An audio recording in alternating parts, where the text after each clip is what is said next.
জান্নাতীরা জাহান্নামীদেরকে বলবে, এ জাহান্নামীরা, বল কেন জাহান্নামে আসছ?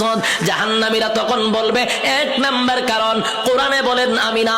আল্লাহ তখন বলেন, ক্বালু লাম নাকু মিনাল মুসাল্লিন।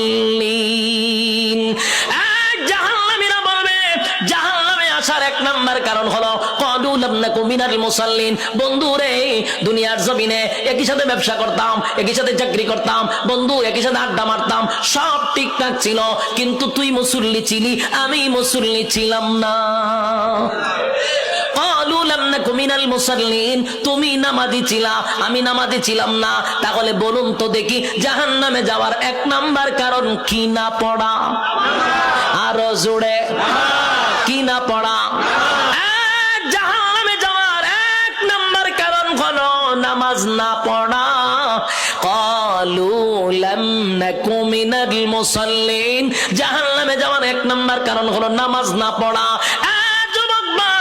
সারা জীবন মাহফিল শুনলে কোনো লাভ হবে না, সারা জীবন মক্কা মদিনায় গেলে কোনো লাভ হবে না, আপনি হজ করলে কোনো লাভ হবে না।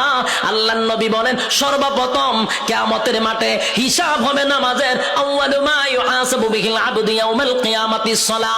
কিয়ামতের ময়দানে সর্বপ্রথম নামাজের হিসাব হবে। তাই আল্লাহর নবী বলেন, কিয়ামতের মাঠে নামাজের হিসাব হবে।